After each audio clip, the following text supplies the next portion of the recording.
The Virgin Suicides. The beauty of flower petals picked up in a calm breeze, meeting a torrential storm.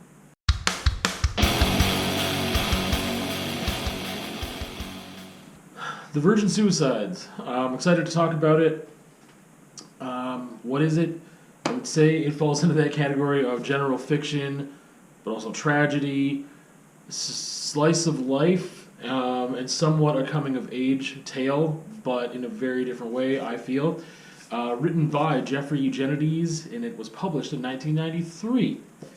It is poetic, beautiful, effortless, painful, invigorating, melancholic, contrasting, perfect. Shakespearean. That is what this novel is. It is just beautiful. Just so beautiful. I can't even. I actually had a hard time writing my notes for this review because it's so good that I don't even know how to review it. I'm going to read the review that I put on Goodreads and my Instagram, and then we'll get into this. There will be spoilers, but not yet. I want to sell you on this book before I spoil it for you. Also, I acknowledge there is a movie by, I believe it was Sofia Coppola who directed it, and I have not seen it. I don't even own it, but I'm going to shortly because I would like to see it. I've heard good things about it, but this is about the book. The language is pure poetry and balanced with harsh pictures of reality painted by a graceful hand that knows exactly what they're doing. The juxtaposition between brutality in various forms and graceful storytelling with beautiful prose is perfection. I didn't think of this novel as a coming-of-age story, but I suppose it is, albeit a beautifully unconventional one. The pangs of youth permeate and then reverberate into adulthood where we can pine for those times and relics of simpler, more innocent times. I just realized I put times there twice. That's bad writing. The Virgin Suicides is a slice-of-life tragedy that feels light and airy amongst the crushing weight of life. Flower petals picked up in the calm breeze meeting a torrential storm. These contrasts don't fight each other, but play well together, like a perfectly orchestrated mural of oil and water on the surface of an infinity pool depicting not only the pure pain of puberty, but also the hurt of leaving it behind. Read this book.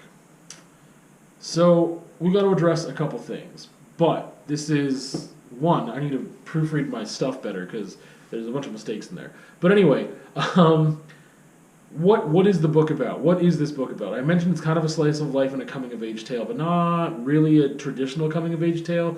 I feel like a coming-of-age tale is usually, a lot of times a narrator, and they're talking about themselves, how they came to be. Sometimes it's through diary entries, journal writing, that kind of thing.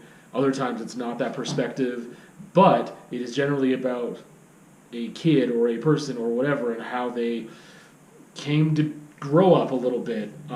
Things like Catcher in the Rye. I can't think of anything else right now for the life of me for some reason. I didn't think about it beforehand. But what we really have here is a story about innocence lost. I mentioned that line, the pain of puberty, and we're going to cut back to that for sure. It's about growing up, kind of, but not really. It's so hard. The story is told in the perspective of adults, that these men, specifically, that used to live in the same neighborhood as the main characters, as the Lisbon girls. They are trying to recall as many things as they can about the girls in their youth. And so the story is kind of told by a lot of recollecting and memory, and so it's just soaked in nostalgia for that reason. It's kind of presented as almost a mystery in a weird way. It doesn't read like that, but then they produce things that they call exhibits, like Exhibit Number 5, which is kind of like a juvenile way of explaining things sometimes. Of just being like, Exhibit 3, you're a douche, and then you point the thing out, right?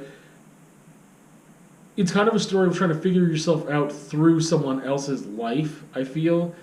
And there's a longing in living that there is that nostalgia, there's that pining for simpler times that definitely happens here, for how things used to be, for the romance. Man, I can't believe I didn't use that word as an adjective earlier. It is romantic, just through and through. It is a romantic book. What I mean by that, I mean that in like the art movement way of talking about romance and romanticism, not like, I don't know, not what people think of cheesy romantic cliche stuff. Like, this book is for the romantic.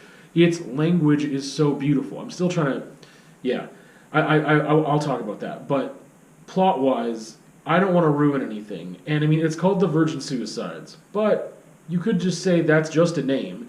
So I don't want to give away anything in it. It's one of those ones that I read blindly. I had heard about this through the movie, I don't know how long ago.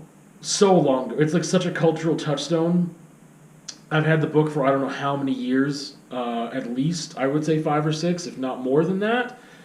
And I hadn't read it. I haven't seen the movie. I think I had seen parts of the movie at one point, like in my youth, but definitely not seen the whole thing. And I didn't know what it was really about, other than girls. Like, oh, there's these girls that it's kind of about their lives. That's kind of all I knew. But I had read Middlesex by Jeffrey Eugenides, and I liked it, but this was on the recommendation of a friend, and I already owned the book. Same thing with Middlesex. And I read it like shortly after he read it, and then he was like, man, I just reading Virgin Suicides right now. You should read it. And I finished the other book. I started and finished another book, and then I read this, and it just blew me away. So I went into it kind of blind, so I don't even know what like it is marketed as or presented as, but it has these elements, like I said, of kind of coming of age and a slice of life, but told in this different way, and it's so hard to describe without getting into it. But we see the lives of these young girls through the lens of these boys and men, and we're in the suburbs. There's definitely a hard timestamp on this of like you can feel like the 60s, 70s. I can't even remember what year we're supposed to be approximately now, but the 60s/70s, like I'm pretty sure late 60s, early 70s, but I could be wrong. Maybe it's mid 60s or early 60s even. But that vibe is just like, that is here 100%. And it just, you feel it. Like, it's just so palpable. You feel so much, I would say, through this book.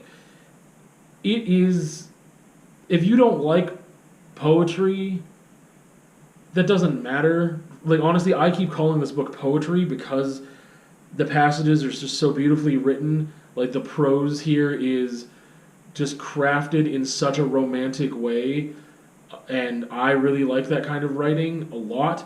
But usually what comes with that is a lot of dryness, and that I don't like. If I'm reading a book, I want the story to move along. I want to be engaged and challenged as well, but along the way, we can have beautiful writing. So actually, The Memory Police was written beautifully, and it had just this amazing effect. It's a very different book. It was dystopian in nature and whatever, and there's a link for that. Or I can put a link for that here, for sure. But this is so, it's just a powerful book. Like, it is written so well that I just got lost in it, and I didn't really know where it was taking me. And then you kind of know where it's taking you, and you still kind of don't know, because the suspense element of like, I think these things are going to happen, but I don't know how they're going to happen or when or why. And there is that little mystery element in a way, but it doesn't feel like a mystery in any sense. It's just a suspenseful, mysterious element that is there. So I would say this book is really for people who love good language. If you enjoy poetry, I don't know how you would not enjoy this book, but you don't need to enjoy poetry to enjoy this book. If you like tragedy, slice of life type stuff, it is a little bit, I would say the ending is not open, but it is, I don't know how to explain it. It's not open. I believe there's an ending, but it's, we see an ending and also it is left without a conclusion or a resolution, but it is still an ending. But the way it's done here, the way it just backs away gracefully, it's not like a mic drop moment. It's like we watch something unfold and then you gracefully back away and ponder that. Shakespeare. If you like Shakespeare, I think you would like this. And I didn't really come to that conclusion until just like 20 minutes ago, but it's going over my notes and thinking this is really Shakespearean. Like the sense of tragedy, the levity, there is somewhat dark humor here as well, which I really appreciate, and it is delivered gracefully. The thing is, this book, I mean, it is very much about puberty, and so I think that it is more for a mature reader that can reflect on puberty in a way. That sounds weird. Man, this is why I have such trouble with this book. It is so good, and I can't explain why it's good, which is a problem. Here's another comparison that I just need to make. When I was writing my Goodreads and Instagram review, I used the phrase, the pain of puberty, and then it was a familiar phrase to me, and I couldn't remember why. And then I realized it was from Donnie Darko, which is a movie that I love, and I can put at the end of this video a link to that review as well, although it is a horrible review, much like the way this one is going, because it's just so good and I can't explain why it's good, but also that was before I was using a format with notes and stuff. But it is a beautiful movie. It is one of my favorite movies. It's in like my top 5 movies, if not my top 10, 100%. Top 5, things move around in there a little bit. But yeah, it's beautiful, and there's so much contrast. There's so many things that feel like they're butting heads, but they're not. Like, you need cliches, but you need that light and darkness. You need that balance. But it, like, the extremes, they're at extremes. It's also kind of like a period piece. It feels like the 80s, like so 80s. And there's so much romantic, but there's so much tragedy, and that's why I also think it's very Shakespearean. But I was trying to think, like I was just trying to remember so hard, like pain of puberty. Where did I get that line? And it is, I forget the name of the character, but Drew Barrymore's character, this English teacher, he is reading from a short story by Graham Greene called The Destructors. And I'll read that line here. It was as though this plan had been with him all his life, pondered through the seasons, now in his 15th year crystallized with the pain of puberty. And I just had her voice in my head. Like, once I drew it back, I'm like, oh, this is from a movie or a show or something. I can hear a woman's voice. But it's like, that is also beautiful writing. And I have this parallel between Donnie Darko and the Virgin Suicides, of just that type of romantic tragedy that's happening here. And again, not romantic in this cheesy way, but in like an artistic art movement way. The abuse of adjectives is how I have read romanticism, that art movement, being described so purely and concisely, and that's what happens here. That's how things are expressed. Okay, before I get into spoilers, I need to tell you: do I think it's important, and what is the function of this book? I think it is important for the genre because it is a masterwork of the genre. What genre? Anything. Like, I mean, I call it gen fic because it's not genre fiction. It's not science fiction. It's not horror. It's like, it is a tragedy. I mean, slice of life and coming of age aren't really like these strong genres, but it fits into general fiction, but it also fits into some other categories as well. But it is a masterwork of writing, period, and that's why I believe it is important. I don't think that it made me have very many epiphanies about myself and my life, but it inspired me creatively. It inspired me just artistically. So if you are just, I mean, when I talk about it being invigorating, it's because, man, like I get excited by it. I get excited talking about it. Like, this is a book that I'm like, everyone should read this book. I don't think it's appropriate at any age level or maturity. It's, yeah, for a more mature reader, but I believe that teens can be mature readers, 100%. Young teens as well. So, yeah. Invigorating. It's just... it is just written so beautifully that I was elated every time that I stepped back into the book, and I wanted to just... I had the balance of I wanted to savor it, and I didn't want to read it too fast, but also I'm like, the pages are pushing me to continue. It's and like I couldn't just... It's not like dense poetry where it's like, this is beautiful language, but oh my goodness, like I can't, like it's a little dry, or there's not something propelling me forward like a story where there's suspense building. Like, no, that's here. Like, it's a page turner, but in a different way. It's not about like, oh my goodness, what happens next? What happens? What happens? It's like, I want to know what's going on here, but it's not like, it doesn't make me want to stay up and read it all night, because then it also would be over, right? So it's this beautiful balance, just amazing. Top shelf book. It is one of my new favorite books. It's like in my top 3 favorite books of all time. Again, if you are, most of that is because it has language and plot.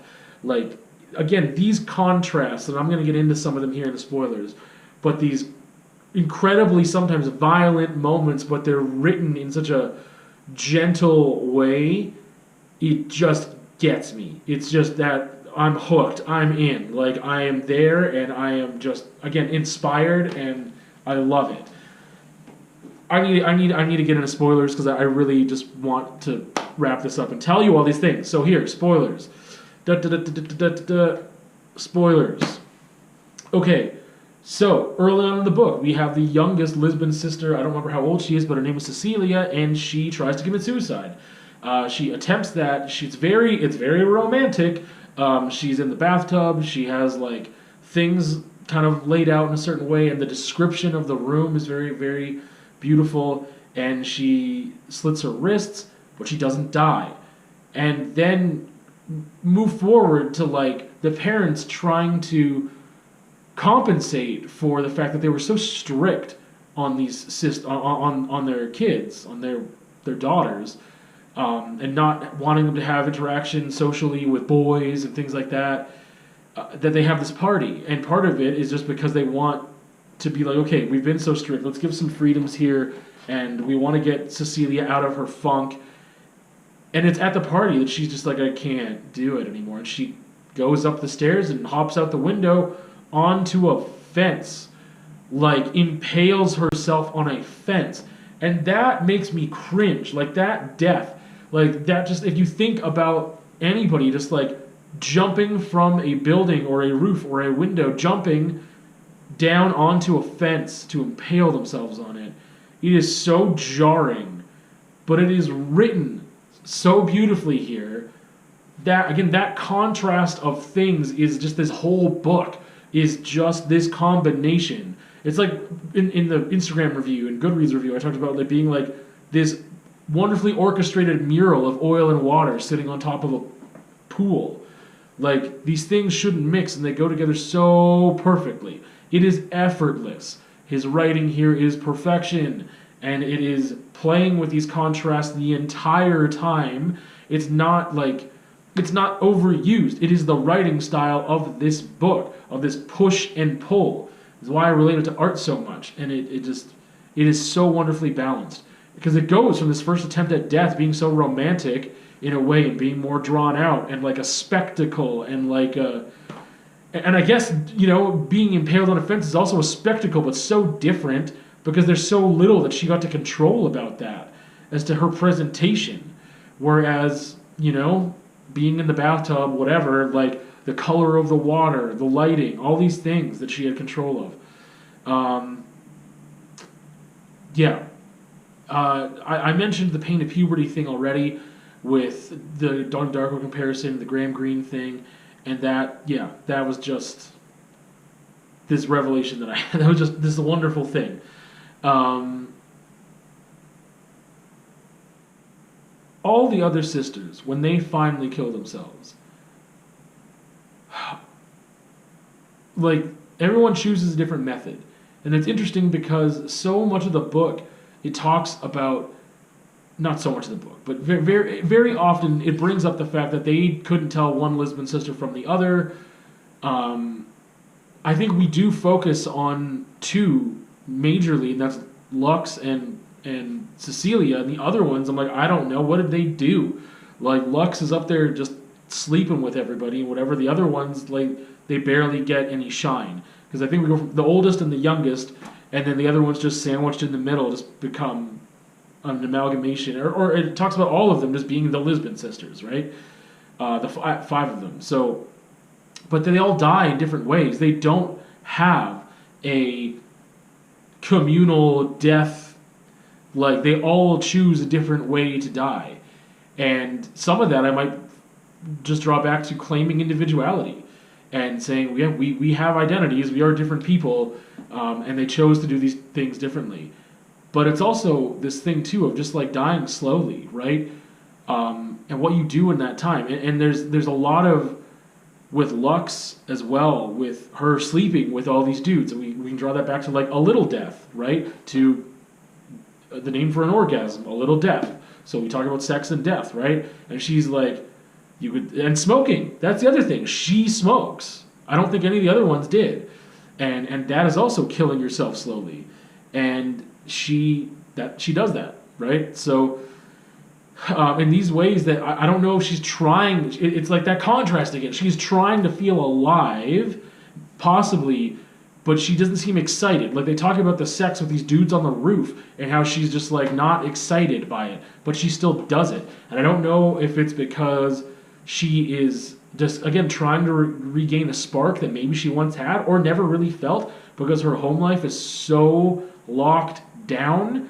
And we only see once, really, where she is so alive, and that is with Trip in the car, right? That she comes back and she just unleashes this fury of intimacy upon him, and just, it's the most alive. But any other sexual experience that gets talked about with her, she can't reclaim that, and she can't find life through that. If she found life, if she found a spark through that experience, but she got locked down right after it, I mean, that's a suicide in and of itself, right? It's her fault that that happened. Like, that she got locked down because of when she came home and whatever else. Like, she made some choices, and she didn't come home on time, and there's some vagaries around that as well, but then she got locked down, and they just never let any of the kids out again. And, like, she kind of ruined it for everybody too, right? But for herself, like, that was a suicide. If that was life for her, if that was, like, a spark, if that was something that she could hold on to really feel alive, she lost that, but she did it herself. And that in itself was just, again, it was just, she created her own demise there, in a way. So, again, the other sisters don't really get focused on that much. But this thing is so rich and so packed that, like, I do want to read it again sometime, 100%. I think I would read Jeffrey Eugenides' other novel first, because he only has 3, I believe, novels that are published. The other one is The Marriage Plot, which is the most recent. And, yeah, I don't even own it yet. So, anyway, this thing is so packed, I definitely want to read it again. And talking about it here, even, I've realized things that I didn't realize when I had read it, or just after I had read it. And when I was writing notes, I didn't realize that, like, there's so much in here that I'm probably missing. But that's the thing. It is so rich and so layered, and there's so much happening, but it doesn't feel dense. It feels light. It feels easy to read, and you just get into it, and it's just, I keep using the word beautiful because I just lack the thesaurus of words that would fit here. I'm just blown away by this book, and it's one of my top 3 favorite books of all time. I'm going to wrap this up with this quote that really encapsulates the whole book. In the end, the tortures tearing the Lisbon girls pointed to a simple, reasoned refusal to accept the world as it was handed down to them, so full of flaws. I'm going to read that again because I read that really weird.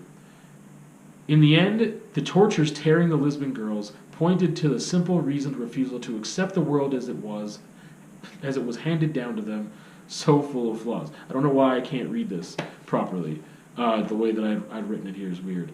But, you know what? It's worth reading a third time. Let's try it.